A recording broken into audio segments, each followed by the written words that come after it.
Friday, June 5th. In a moment, we're going to do the same thing that I've been doing. For those of you new to the process, I'm going to be pulling away some of the bark on this tree to just investigate and see what we see underneath, where the mountain pine beetle larvae are from a life cycle standpoint. I do want to say I'm starting to get some people reaching out to me to say, hey, great job with your videos, but I'm starting to see adults, and even had some say they've seen adults and believe that they are flying. There is something called an outlier, and those are the beetles that survived through the previous winter, which is unusual, but with the warmer weather that we had, there's probably more outliers that survived than in past years. But these outliers are last year's beetles. They're actually not viable, likely not viable, and not able to reproduce. So what we're really concerned about are the beetles that are in either the larvae or pupae stage, and or that are now emerging into beetles. I'm still anticipating that flight time for these beetles to be mid-July. It is possible that there could be some flight before that. And again, if you have not handled this situation yet, you are behind the 8 ball. You need to get on it. There's not that much time to get done what we need to do to protect our communities from this upcoming flight that will happen. So let's break into this and let's see what happens.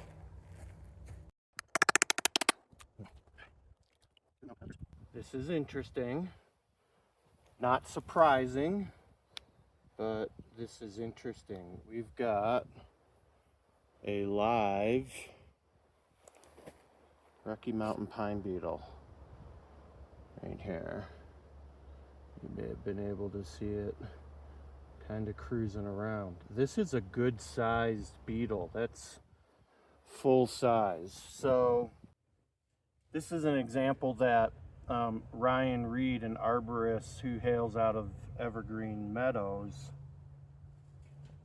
told me about.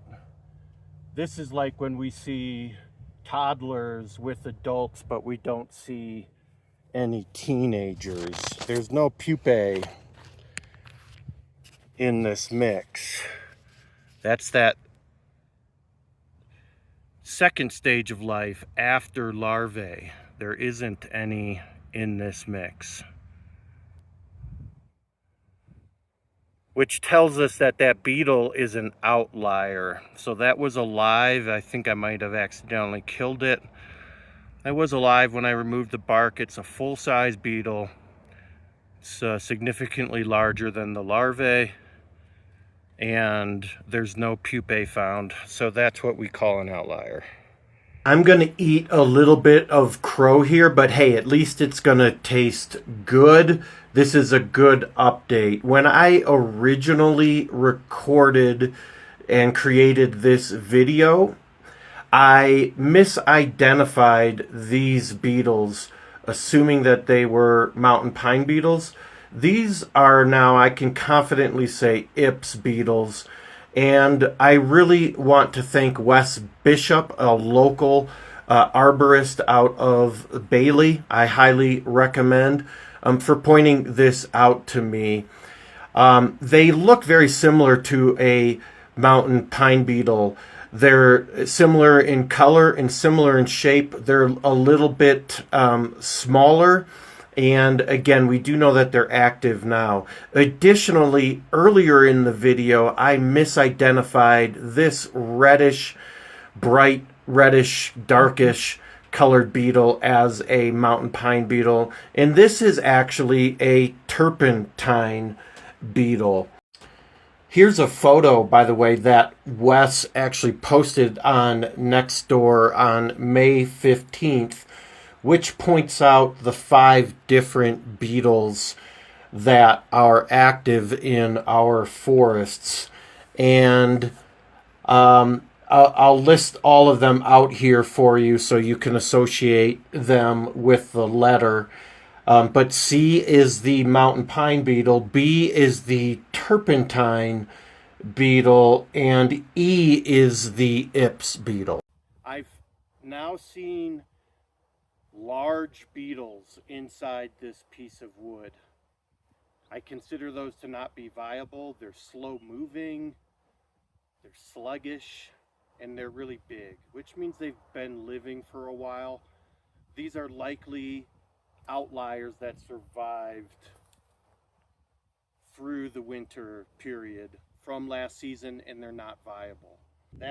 But the interesting thing is no pupae, so it's like having toddlers with adults, but no teenagers included in the mix. So I'm going to continue to monitor this, probably start to do so every week, and continue to provide an update.